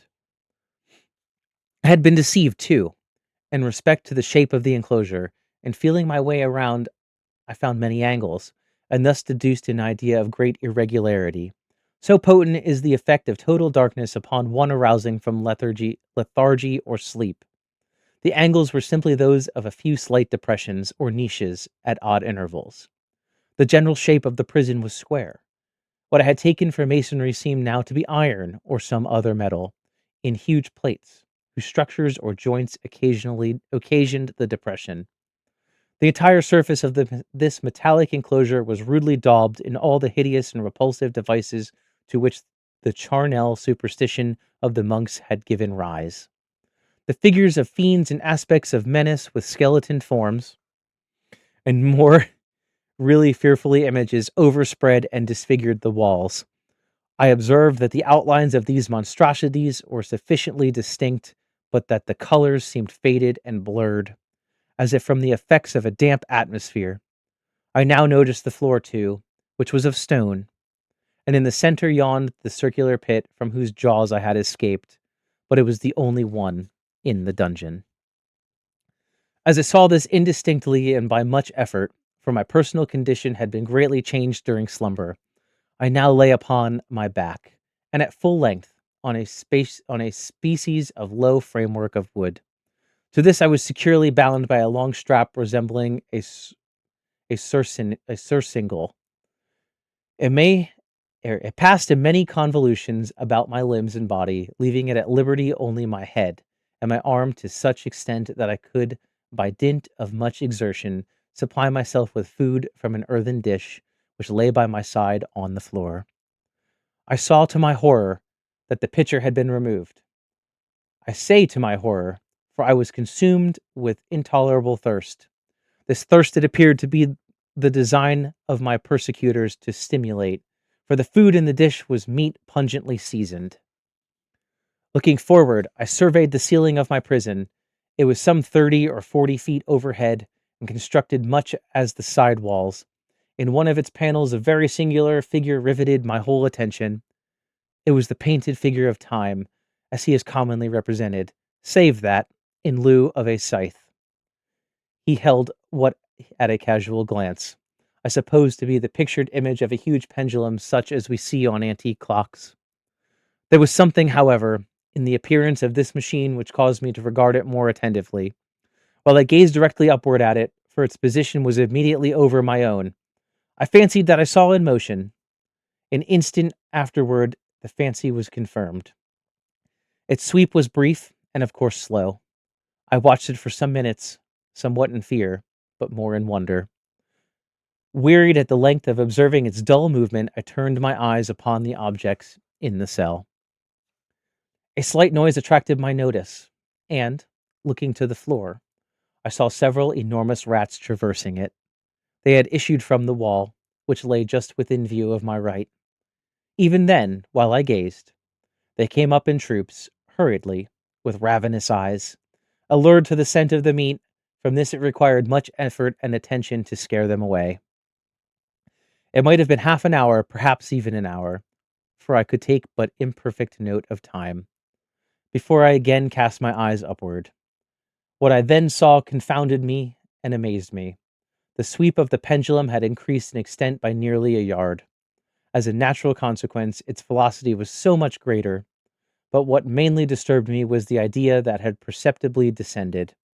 I now observed, with what horror it is needless to say. It is neither extremity was formed, that is, nether extremity was formed of a crescent of glittering steel about a foot in length from horn to horn, the horns upward, and the under edge evidently as keen as that of a razor.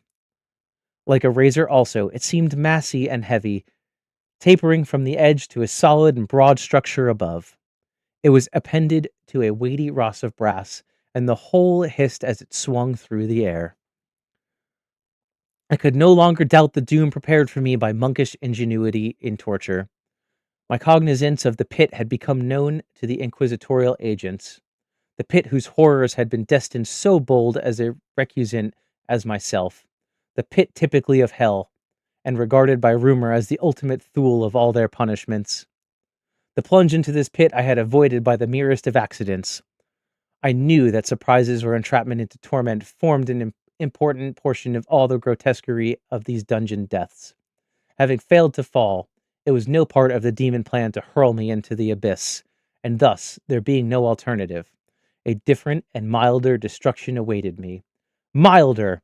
I half smiled in my agony as I thought application of such term. What boots it is to tell of the long, long hours of horror more than mortal, during which I counted the rushing vibrations of steel, inch by inch, line by line, with a descent of only appreciable at intervals that seemed ages. Down and still down it came. Days passed. It might have been that many days passed, ere it swept so closely over me as to fan with its acrid breath the odor of the sharp steel forced into my nostrils. I prayed. I wearied heaven with my prayers for its more speedy descent. I grew frantically mad and struggled to force myself upward against the sweep of the fearful scimitar. And then I suddenly felt calm, and lay smiling at the glittering death as a child at some rare bauble. There was another interval of utter insensibility. It was brief, for upon again lapsing into life there had been no perceptible descent into the pendulum. But it might have been long, for I knew there were demons who took note of my swoon, and who could have arrested the vibration at pleasure. Upon my recovery, too, I felt very, inexpressibly sick and weak, as if though long inanition. Even amid the agonies of that period, the human nature craved food. With painful effort, I outstretched my left arm as far as my bonds permitted, and took possession of the small remnant which had been spared me by the rats. As I put a portion of it within my lips, there rushed to my mind a half-formed thought of joy, of hope, but felt it so that it had perished in its formation. In vain I struggled to perfect to rein it in.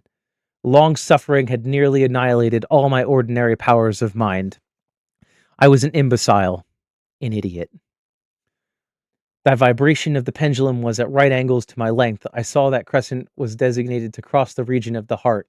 It would fray the serge of my robe. It would return and repeat its operations again and again. Notwithstanding terrifically wide sweep, some 30 feet or more, and a hissing vigor of its descent sufficient to sunder these very walls of iron, still the fraying of my robe would be all that, for several minutes, it would accomplish. And at this thought I paused. I dared not go further than this reflection. I dwelt upon it with a pertinacity of attention, as if in so dwelling I could arrest here the descent of the steel.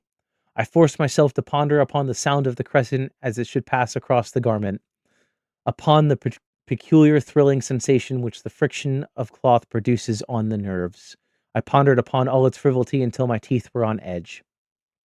Down, steadily down it crept. I took a frenzied pleasure in contrasting its downward with its lateral velocity, to the right, to the left, far and wide. With the shriek of a damned spirit to my heart, with the stealthy pace of the tiger, I alternately laughed and howled as one or the other idea grew predominant. Down, certainly relentlessly down. It vibrated with 3 inches of my bosom. I struggled violently, furiously, to free my left arm. This was free only from the elbow to the hand. I could reach the latter from the platter beside me to my mouth, with great effort, but no farther. Could I have broken the fastenings above the elbow?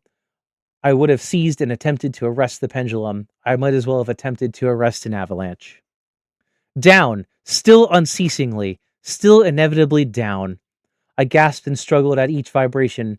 I shrunk convulsively at its every sweep. My eyes followed its outward or upward whirls with the eagerness of the most unmeaning despair. They closed themselves spasmodically at the descent, although death would have been a relief. Oh, how unspeakable! Still I quivered in every nerve to think how slight a sinking of the machinery would precipitate that keen, glistening axe upon my bosom.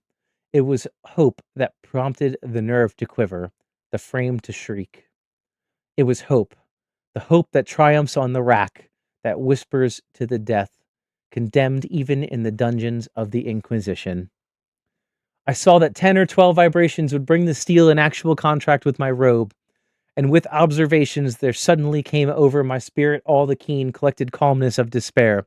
For the first time during many hours, or perhaps days, I thought. It now occurred to me that the bandage or surcingle which enveloped me was unique. I was tied by no separate cord. The first stroke of the razor-like crescent athwart any portion of the band would so detach that it might unwound from my person by means of my left hand. But now fearful, in that case, the proximity of the steel, the result of the slightest struggle, how deadly. Was it likely, moreover, that the minions of the torture had not foreseen and provided this possibility? Was it probable that the bandage crossed my bosom in the track of the pendulum? Dreaded to find my faint, and as it seemed, in last hope frustrated, I so far elevated my head as to obtain a distinct view of my breast. The surcingle enveloped my limbs and body close in all directions, save in the path of the destroying crescent. Scarcely had I dropped my head back into its original position when there flashed upon my mind what I cannot better describe as the unformed half of the idea of deliverance to which I have previously alluded, and of which a moiety only floated intermittently through my brain when I raised food to my burning lips. The whole thought was now present, feeble, scarcely sane, scarcely definite, but still entire. I proceeded at once with the nervous energy of despair to attempt its execution. For many hours, the immediate vicinity of a low framework which upon I lay had been literally swarming with rats. They were wild, bold, ravenous. Their red eyes glared upon me as if they waited but for motionlessness on my part to make me their prey. To what food, I thought, have they been accustomed in the well? They had devoured, in spite all my efforts to prevent them, all but a small remnant of the contents of the dish. I had fallen into an habitual seesaw or wave of the hand about the platter, and at length the unconscious uninformity of the movement deprived in it of effect. In their voracity, the vermin frequently fastened their sharp fangs in my fingers, with the particles of the oily and spicy viand which now remained. I thoroughly rubbed the bandage wherever I could reach it, then, raising my hand from the floor, I lay breathlessly still. At first, the ravenous animals were startled and terrified at the change, at the cessation of movement. They shrank alarmingly back. Many sought the well, but this was only for a moment. I had not counted in vain upon their voracity. Observing that I remained without motion, one or two of the boldest leapt onto the framework and smelt at the surcingle. This seemed the signal for a general rush. Forth from the well, they hurried in fresh troops. They clung to the wood. They overran it and leapt in hundreds upon my person. The measured movement of the pendulum disturbed them not at all. Avoiding the strokes, they busied themselves with the anointed bandage. They pressed. They swarmed upon me in ever accumulating heaps. They writhed upon my throat. Their cold lips sought my own. I was half stifled by their thronging pressure. Disgust, for which the world had no shame, swelled in my bosom and chilled, with heavy clamminess, my heart. Yet 1 minute, and I felt the struggle would be over. Plainly, I perceived the loosening of the bandage. I knew that in more than one place must be already severed. With a more than human resolution, I still lay. Nor had I erred in my calculations, nor had I endured in vain. I at length felt that I was free. The surcingle hung in ribbons from my body, but the stroke of the pendulum already pressed upon my bosom. It had divided the serge of the robe. It had cut through the linen beneath. Twice again it swung, and a sharp sense of pain shot through every nerve. But the moment of escape had arrived. At a wave of my hand, my deliverers hurried tumultuously away with a steady movement, cautious, sidelong, shrinking, and slow. I slid from the embrace of the bandage and beyond the reach of the scimitar. For the moment, at least, I was free. Free in the grasp of the Inquisition. I had scarcely stepped from the wooden bed of horror upon the stone floor of the prison, when the motion of the hellishness machine ceased and I beheld drawn upon it, but by some invisible force through the ceiling. This was a lesson for which I took desperately to heart. My every motion was undoubtedly watched. Free, I had but escaped in one form of agony to be delivered unto worse than death in some other. With that I thought, I rolled my eyes nervously around the barriers of iron that hemmed me in. Somewhat unusual, some change which at first I could not appreciate distinctly. It was obvious, had taken place in the apartment, For many minutes of dreary and trembling abstraction, I busied myself in vain, unconnected conjecture. During this period, I became aware for the first time of the origin of the sulphurous light which had illuminated the cell. It proceeded from a fissure, about half an inch in width, extending entirely around the prison at the base of the walls, which thus appeared and were completely separated from the floor. I endeavored, but of course in vain, to look through the aperture. As I arose from the attempt, the mystery of the alteration of the chamber broke at once upon my understanding. I have observed that although the outlines of the figures upon the walls were sufficiently distinct, yet the colors seemed blurred and indefinite. These colors had now assumed and were momentarily assuming a startling and most intense brilliancy that gave to the spectral and fiendish portraitures an aspect that might have thrilled even firmer nerves than my own. Demon eyes, of a wild and ghastly vivacity, glared upon me in thousands of directions, where none had been visible before, and gleamed with the lurid lustre of a fire that I could not force my imagination to regard as real or as unreal. Unreal! Even while I breathed, there came from my nostrils the breath of vapor of heated iron. A suffocating odor pervaded the prison. A deeper glow settled each moment in the eyes that glared at my agonies. A richer tint of crimson diffused itself over the pictured horrors of blood. I panted. I gasped for breath. There could no doubt be there could be no doubt of the design of my tormentors. Oh, most unrelenting, oh, most demonic of men. I shrank from the glowing metal to the center of the cell. Amid the thought of the fiery destruction that impended, the idea of the coolness of the well came over my soul like balm. I rushed to its deadly brink. I threw my straining vision below. The glare from the enkindled roof illuminated its inmost recesses. Yet for a wild moment did my spirit refuse to comprehend the meaning of what I saw. At length it forced. It wrestled its way into my soul. It burned itself upon my shuddering reason. Oh, for a voice to speak! Oh, horror! Oh, any horror but this! With a shriek, I rushed from the margin and buried my face in my hands, weeping bitterly. The heat rapidly increased, and once again I looked up, shuddering as with a fit of ague. There had been a second change in the cell, and now the change was obvious in the form. As before, it was in vain that I at first endeavored to appreciate or understand what was taking place. But not long was I left in doubt. The inquisitorial vengeance had been hurried by my twofold escape, and there was no more dallying with the king of terrors. The room had been square.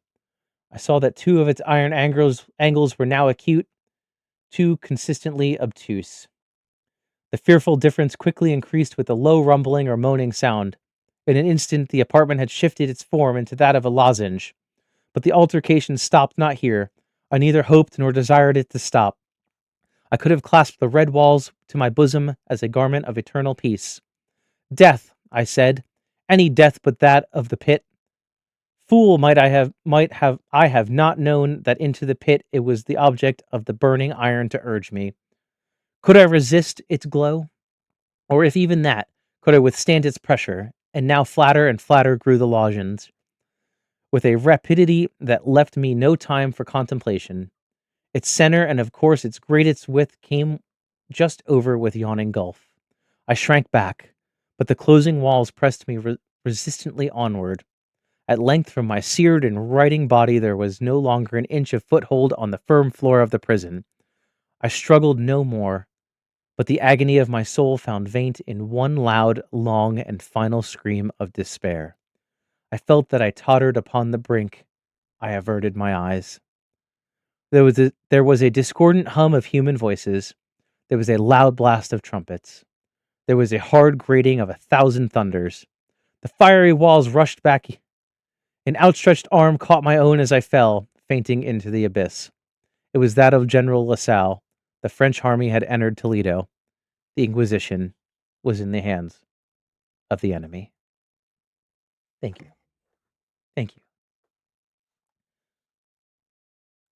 That was good. Hope everybody is enjoying it. Circus, welcome in. If you're still here, you're still hanging in. Um, no, you did not miss any streams. I hadn't streamed for the last 2 weeks because I had back issues. I had thrown my back out, and then I was just tired from work on other days as well. And Verg, welcome in. You are the handsome one, good sir, not me, you. But welcome in, guys. I hope you guys are still hanging out. You're still here. And if you're not, thanks for stopping by. But I think I got one more in me, guys. Anybody that's still hanging around, um, we are going to read a poem for the last one of Poe. We're going to read The Raven, and then I'm going to call it a night and return to human form, hopefully. So this one, the last one for the night, is The Raven, which was published in 1845. Once upon a midnight dreary, while I pondered weak and weary over many a quaint, curious volume of forgotten lore, while I nodded, nearly napping, suddenly there came a tapping, as of some gently rapping at my chamber door. To some visitor I muttered, tapping at my chamber door, only this, and nothing more. Ah, distinctly I remember it was the bleak December, and each separate dying ember wrought its ghost upon the floor. Eagerly I wished the morrow, vainly I had sought to borrow from my book's surcease of sorrow, sorrow for the lost Lenore, for the rare and radiant maiden whom the angels name Lenore, nameless here evermore. And the silken, sad, uncertain rustling of each purple curtain thrilled me, filled me with fanatic terrors never felt before. So that now, to still the beating of my heart, I stood repeating, "'Tis some visitor entreating entrance at my chamber door, some late visitor entreating entrance at my chamber door. That it is, and nothing more." Presently my soul grew stronger, hesitating then no longer. "Sir," I said, "or madam, truly your forgiveness I implore. But the fact is I was napping, and so gently you came rapping. I that I scarce was sure I heard you. Here I opened wide the door. Darkness here, and nothing more. Deep into the darkness peering, long I stood there wondering, fearing, doubting, dreaming, dreams no mortal ever dared to dream before. But the silence was unbroken, and the stillness gave no token, and the only word there spoken was the whispered word Lenore. This I whispered, and an echo murmured back the word Lenore. Merely this, and nothing more. Back into the chamber turning, all my soul within me burning. Soon again I heard a tapping somewhat louder than before. "Surely," I said, "surely that is something at my window lattice. Let me see then what thereat is, and this mystery explore. Let my heart be still a moment and this mystery explore. 'Tis the wind, and nothing more." Open here I flung the shutter, when with many a flirt and flutter, in there stepped a stately raven of the saintly days of yore. Not at least obeisance made he, not a minute stopping or stayed he, but with mine of lord or lady perched above my chamber door, perched upon a bust of Pallas just above my chamber door, perched and sat, and nothing more. Then this ebony bird beguiling my sad face into smiling, by the grave and stern decorum of the countenance it wore. Though thy crest be shorn and shaven, thou, it said, art sure no craven, ghastly grim and ancient raven, wandered from the nightly shore. Tell me what thy lordly name is on this night's Plutonian shore. Quoth the raven, nevermore. Much I marveled this ungainly fowl to hear discourse so plainly, though its answer little meaning, little relevancy bore. For we cannot agreeing that no living being ever yet was blessed with seeing bird above his chamber door, bird or beast upon the sculptured bust above his chamber door, with such name as nevermore. But the raven sitting lonely on the placid bust spoke only that one word, as if his soul in that one word did outpour. Nothing further than he uttered, not a feather than he fluttered, till I scarcely more than muttered, "Other friends have flown before. On the morrow he will leave me, as my hopes have flown below." Then the bird said, "Nevermore." Startled at the stillness broken by reply so aptly spoken, doubtless said I, "What it utters is its only stock and store, caught from some unhappy master, from unmerciful disaster, followed by fast and followed faster, till his songs one burden bore, till the dirges of his hope that melancholy burden bore, of never, never more." But the raven still beguiling all my fancy into smiling, straight I wheeled a cushioned seat in front of bird and bust and door. Then upon the velvet sinking, I betook myself to linking fancy unto fancy, thinking what this ominous bird of yore, what is this grim, ungainly, ghastly, gaunt, and ominous bird of yore, meant in croaking never more. This I sat engaged in question, but no syllable expressing, to the fowl whose fiery eyes now burned into my bosom's core. This and more I sat divining, with my head at ease reclining on the cushion's velvet lining that the lamp light gloated o'er, but whose velvet violet lining with the lamp light gloating o'er, she shall press, ah, never more. Then methought the air grew denser, perfumed from an unseen censer, swung by seraphim whose footfalls tinkled on the tufted floor.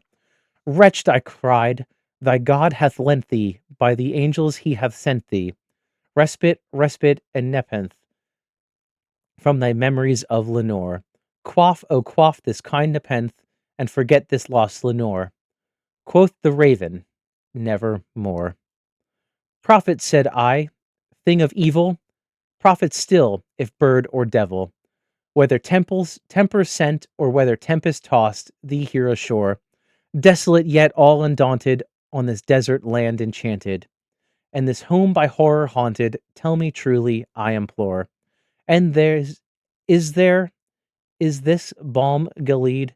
Tell me, I implore." Quoth the raven, "Never more." "Prophet," said I, "thing of evil, prophet still, if bird or devil, by that heaven that bends above us, by that God we both adore, tell this soul with sorrow laden, if within the distant Aidenn it shall clasp a sainted maiden, from whom the angels name Lenore, clasp a rare and radiant maiden, from whom the angels name Lenore." Quoth the raven, "Nevermore." "Be that word our sign in parting, bird or friend," I shrieked, upstarting. "Get thee back into the tempest and the night's Plutonian shore. Leave no black plume as a token of that lie thy soul hath spoken. Leave my loneliness unbroken. Quit the bust above my door. Take thy beak from my heart, and take thy form off my door." Quoth the raven, "Nevermore." And the raven, never fitting, still is sitting on the pallid bust of Pallas just above my chamber door, and his eyes have all the seeming of a demon's that is dreaming, and the lamplight o'er him streaming throws his shadow on the floor, and the lamplight o'er him streaming throws his shadow on the floor. Shall be lifted never more. Thank you. Thank you. All right. Ugh, I think we're gonna call it here, guys. Call it a night. We have read stories, some spooky-ish stories, real short stories.